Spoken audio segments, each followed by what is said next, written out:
नमस्कार, जय हिंद, वंदे मातरम दोस्तों। मैं नवदीप सिंह तक्षशिला बुंदेलखंड में आपका एक बार फिर से स्वागत करता हूं। तो आज के हम टॉपिक में आज का जो वीडियो है वो आपका मध्य प्रदेश शिक्षक वर्ग 3 पात्रता परीक्षा के लिए आपकी बाल विकास की अगली क्लास है आपकी। तो ये बहुत ही इम्पोर्टेंट क्लास है आप सभी के लिए। इसमें हम संवेग के प्रमुख सिद्धांतों के बारे में देखेंगे कि किसने कौन सा संवेग का सिद्धांत दिया है और क्या कहा है उसमें, और जितने भी मनोवैज्ञानिक हैं आपके इम्पोर्टेंट संवेग के उनको डिस्कस करेंगे इस वीडियो में। तो ये आपका वीडियो वर्ग 3 परीक्षा के लिए, पात्रता परीक्षा के लिए और आपकी सीटेट परीक्षा के लिए, जो आपका आगामी परीक्षा है वर्ग 3 के बाद, उन दोनों के लिए बहुत ही इम्पोर्टेंट क्लास है। और ये क्लास आपकी सभी टीचिंग एग्ज़ाम्स के लिए बहुत ही इम्पोर्टेंट है, चाहे वो आपका यूपी एस्टेट हो या फिर टीईटी हो आपका प्राइमरी का, या फिर किसी भी अन्य राज्य का हो, चाहे बिहार का हो, चाहे हरियाणा, राजस्थान, कोई भी टेट एग्ज़ाम हो, इन सभी में संवेग से क्वेश्चन आपके बनते हैं। तो इस सभी के लिए आपके लिए बहुत इम्पोर्टेंट है, KVSD SSSB सभी के लिए। तो इस वीडियो को ज़्यादा से ज़्यादा लोगों तक लाइक करके शेयर ज़रूर कर दें आप, ज़रूर से ज़रूर। और जिसने अभी तक हमारे चैनल को सब्सक्राइब ना किया हो वो सब्सक्राइब करके बेल आइकन को ज़रूर प्रेस कर दें, जिससे आपको हमारे नोटिफिकेशन समय समय पर मिलते रहते हैं। तो चलिए देखते हैं कि क्या कहा गया है बाल विकास के इस टॉपिक में संवेग के का प्रमुख सिद्धांत जो है। तो जैसा कि आपने पिछला वीडियो देखा होगा, उसमें हम संवेग के जो आपके पहलू थे उनके बारे में देख चुके थे आपके, कि सकारात्मक नकारात्मक आपके जितने, जैसा कि आप ऊपर के टॉपिक में देख पा रहे होंगे। तो जिसने भी वो वीडियो ना देखा हो, हमारे चैनल पर प्लेलिस्ट बनी हुई है, तो आप उस पर जाकर ज़रूर देख लें वो पिछला वाला वीडियो, जिसमें हम डिस्कस करेंगे संवेग के सिद्धांत। तो पहला हमारा सिद्धांत है, ये है जेम्स लैंग सिद्धांत। जेम्स लैंग सिद्धांत में क्या कहा गया है इसका? यह सिद्धांत अमेरिकन मनोवैज्ञानिक विलियम जेम्स एवं लैंग ने दिया है। जैसा कि आप नाम से ही जान सकते हैं कि ये किसने की दिया है, विलियम जेम्स और लैंग ने दिया है। ये कहाँ के मनोवैज्ञानिक हैं आपके? अमेरिकी मनोवैज्ञानिक हैं। इसमें कहा है, पारंपरिक सोच के विरुद्ध यह सिद्धांत मानता है कि व्यवहार पहले होता है और संवेग की उत्पत्ति बाद में होती है। तो इनका जेम्स लैंग का सिद्धांत क्या क्या कहलाता है?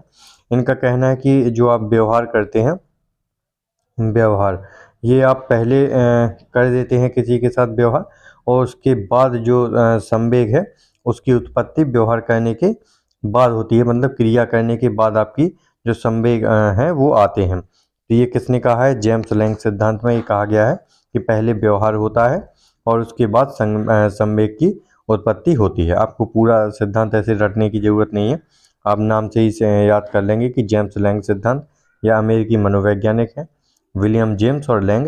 इन्होंने क्या कहा है कि व्यवहार पहले होता है, उसके बाद आपके संवेग की उत्पत्ति होती है। आगे चलते हैं। आपका जो अगला दूसरा वाला सिद्धांत है, ये किसका है? कैनन बार्ड सिद्धांत। उनके नाम से ही इनके जो सिद्धांत है मनोवैज्ञानिकों के नाम पे ही रखी गई हैं, तो जिससे आपको पहचानने में आसानी होगी कि यह सिद्धांत किसका है। तो जैसे कि इसमें है कैनन बार्ड सिद्धांत, तो ये सिद्धांत किसका हो जाएगा? यह सिद्धांत कैनेड और बार्ड ने दिया है, तो नाम से ही पता चल गया। और संवेग का सिद्धांत है इसमें, जिसे संवेग का हाइपोथैलेमस सिद्धांत भी कहते हैं। तो हाइपोथैलेमस, अगर क्वेश्चन पूछा जाए कि हाइपोथैलेमस सिद्धांत किसको कहा जाता है, तो कैनन एवं बार्ड के सिद्धांत को हाइपोथैलेमस सिद्धांत कहा जाता है। इसमें क्या कहा गया है? इस सिद्धांत के अनुसार संवेग का प्रकट होना या ना होना उद्दीपक पर निर्भर नहीं करता। इन्होंने क्या कहा है कि संवेग, कौन सा संवेग तो आपका उत्पन्न होगा या नहीं होगा, इसका यह किस पर डिपेंड नहीं है, निर्भर किस पर नहीं है, आपका उद्दीपक पर निर्भर नहीं करता है, अपितु व्यक्ति की चेतना और मानसिक दशा पर निर्भर करता है। तो इन्होंने भी बिल्कुल सही कहा है, इन्होंने सिद्ध भी किया था इसको। तो इन्होंने क्या कहा है कि जो आपके संवेग हैं, जैसे डर का संवेग है, भय का संवेग है, गुस्सा है, नफरत है, दुख है, सुख है, तो इन्होंने क्या कहा है, यह किस पर? उद्दीपक पर निर्भर नहीं करता है। किस पर? उद्दीपक पर निर्भर नहीं करता है, अपितु यह किस पर निर्भर करता है? व्यक्ति की चेतना और मानसिक दशा। तो जैसे कि आपको एक उदाहरण देके समझाएं, यदि कोई एक व्यक्ति है जो बहुत आलस से भरा है, अभी जाग के उठा है, और अगर कोई वो चला जा रहा है, पहले जिम करने जा रहा है, अभी अभी सो के उठा है, आलस भरा है शरीर में, और कोई बाइक से या दौड़ते हुए निकले और उसको गाली देता चला जाए, तो ज़्यादा से ज़्यादा वो यहाँ पर चांस है कि 90% उसको इग्नोर कर देगा, जाने देगा, क्योंकि उसके शरीर में इतनी क्षमता नहीं है, वो आलस से भरा है, तो उसकी किसी चेतना भी जागृत नहीं है और मानसिक दशा उसकी अभी ठीक नहीं है, तो उसको जाने देगा। जबकि अगर यही चीज़ अगर वो जिम से जब वापस आ रहा है, वो है उसका पूरा शरीर एक्टिव है, चैतन्य अवस्था है, मानसिक रूप से वो मजबूत है अभी, और यही काम अगर वही व्यक्ति या कोई और व्यक्ति उसको गाली दे, तो वो 99% उसको पीछा करेगा या गाली देगा या फिर मारेगा, मतलब जो उसके संवेग होंगे उनको प्रकट करेगा। तो इनका कहना है कि संवेग किस पर, चेतना पर, मानसिक दशा पर निर्भर करता है, ना कि उद्दीपक पर। इन्होंने उदाहरण क्या दिया, अगर एक वयस्क की कनपटी पर बंदूक रख दी जाए तो उसमें डर संवेग पैदा होगा, लेकिन अगर एक नवजात शिशु की कनपटी पर वही बंदूक रख दी जाए तो कोई भी संवेग नहीं पैदा होगा, क्योंकि उसकी मानसिक दशा या चेतना में बंदूक एक खतरा नहीं है। बिल्कुल सही कहा है इन्होंने कि मानसिक दशा और चेतना का होना जरूरी है, कि अगर हम किसी वयस्क व्यक्ति के ऊपर बंदूक लगाते हैं या उनको उसको धमकी देते हैं तो उसके अंदर डर का जो संवेग है वो उत्पन्न हो जाएगा। लेकिन यही काम, सेम काम हम अगर किसी नवजात शिशु के सामने करते हैं तो उसको इससे डर नहीं लगेगा, क्योंकि उसकी मानसिक दशा और चेतना बंदूक का खतरा नहीं जानती, उसको पता नहीं है कि बंदूक से क्या हो जाएगा क्या नहीं होगा। तो यहाँ पर संवेग एक स्थिति होने पर भी संवेग एक जैसी नहीं है, यह किस पर निर्भर कर रहे हैं, आपकी मानसिक दशा पर और चेतना पर। तो ये किसका सिद्धांत है, आपका कैनन बार्ड का सिद्धांत, जिसको क्या कहा जाता है, हाइपोथैलेमस का सिद्धांत। तो ये बहुत इंपॉर्टेंट सिद्धांत है, जिसको भी नोट डाउन करना हो वो स्क्रीनशॉट जरूर ले ले और इसको नोट डाउन कर ले। फिर है आपका सेक्टर सिंगर का सिद्धांत। तो सेक्टर सिंगर ने क्या कहा है, यह सिद्धांत संवेग का द्विकारक सिद्धांत या संज्ञानात्मक सिद्धांत भी कहलाता है। तो यहाँ से क्वेश्चन बहुत ज़्यादा पूछे जाते हैं, जैसे आपको हाइपोथैलेमस का सिद्धांत किस सिद्धांत को कहा जाता है, या संवेग का द्विकारक सिद्धांत किसको कहा जाता है, या संवेग का ज्ञानात्मक सिद्धांत किसको कहा जाता है। तो ये आपको नाम याद रखने पड़ेंगे, सही, संवेग का द्विकारक सिद्धांत और संज्ञानात्मक सिद्धांत संवेग का। अगर संवेग नहीं जोड़ेंगे तो संज्ञानात्मक सिद्धांत किसी और का हो जाएगा आपका। तो संवेग का संज्ञानात्मक सिद्धांत सेक्टर सिंगर का, संवेग का द्विकारक सिद्धांत भी सेक्टर सिंगर का। इस सिद्धांत के प्रतिपादक सेक्टर एवं सिंगर हैं। तो सेक्टर और सिंगर दो मनोवैज्ञानिक थे, तो सेक्टर और सिंगर हैं। सिंगर ने इन्होंने सुबह सुबह जिम वाले लोगों पर एक प्रयोग किया। तो ये मैंने थोड़ा उल्टा बता दिया था, वो जिम वाला जो प्रयोग था वो किसका, सेक्टर सिंगर का था। और जो आपका कैनन बार्ड का सिद्धांत है, ये किस पर इन्होंने एग्जाम्पल दिया था, एक वयस्क की कनपटी पर बंदूक रख दी जाए तो उसमें डर नामक संवेग पैदा होगा। ये वाला आपका कैनन बार्ड का सिद्धांत है, और ये जिम वाला जो है वो ये सेक्टर सिंगर ने दिया था। और लेकिन ये दोनों सिद्धांत हैं किसके, आपके संवेग के ही सिद्धांत हैं, तो आप इसको याद रखें।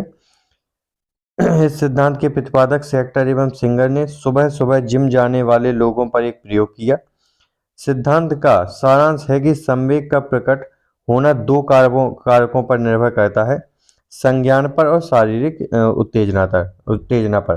तो जैसा कि मैंने बताया था कि शारीरिक क्षमता आपकी वो अभी चेतन अवस्था में नहीं है, उसकी शारीरिक क्षमता उतनी नहीं है, उसका शरीर जो है वो उत्तेजित नहीं है, अभी आलस्य से भरा हुआ है, तो जिसके कारण वह सामने वाले को जाने देगा। जैसे कि संज्ञान किस पे, घटना या परिस्थिति की समझ पर निर्भर करता है।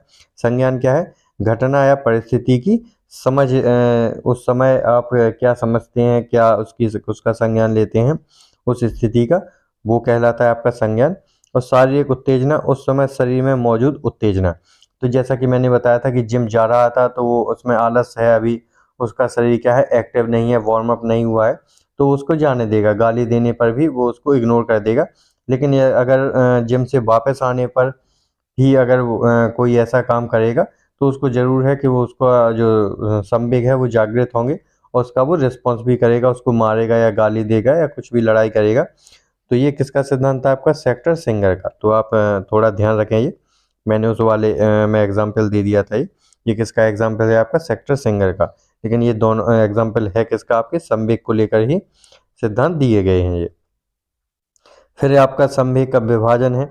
तो संवेग का विभाजन किस किस प्रकार से हुआ है, किसने किसने कैसा कहा है। तो संवेग का विभाजन पहले वाटसन का विभाजन, तो वाटसन ने संवेग को कैसे विभाजित किया है। व्यवहारवाद के जनक जे.बी. वाटसन ने एक छोटे बच्चे अल्बर्ट का अध्ययन करके यह निष्कर्ष निकाला कि एक बच्चे में भय, क्रोध एवं स्नेह 3 संवेग होते हैं। तो यहाँ से क्वेश्चन पूछा जाता है, आप जो की पॉइंट है ऐसे करके बना लें कि जो वाटसन है आपके क्या जे.बी. वाटसन, इनको क्या व्यवहारवाद का जनक कहा जाता है। यहाँ से टीईटी परीक्षा है आपकी जो, इसमें बार बार आपके एग्जाम ये क्वेश्चन पूछा गया है कि जो व्यवहारवाद के जनक हैं वो कौन है, आपके जो मनोसामाजिक सिद्धांत के जनक कौन है। ये जनक से बहुत ज़्यादा क्वेश्चन पूछे जाते हैं 100% जो आपके टेट एग्जाम होते हैं, क्योंकि इनमें फैक्ट्स ज़्यादा पूछे जाते हैं आपके। तो यहाँ से आपके सिद्धांत व्यवहारवाद हो गए आपके, और जो आपकी इससे जुड़ी हुई धाराएं हैं उनके जनक पूछे जाते हैं। तो वो भी इसके बाद मैं वीडियो बनाऊंगा उसमें कवर कर लेंगे। तो व्यवहारवाद के जनक जे.बी. वाटसन ने एक छोटे बच्चे अल्बर्ट पर प्रयोग किया था। इन्होंने क्या निष्कर्ष निकाला उसमें कि एक जो बच्चा पैदा होता है तो उसमें कितने संवेग होते हैं, 3। कौन कौन से, भय नामक संवेग होता है, क्रोध होता है और स्नेह का जो संवेग है, ये 3 संवेग बच्चों में पाए जाते हैं। आगे देखते हैं प्रोफेसर ब्रिजेश का विभाजन। तो प्रोफेसर ब्रिजेश ने क्या कहा है।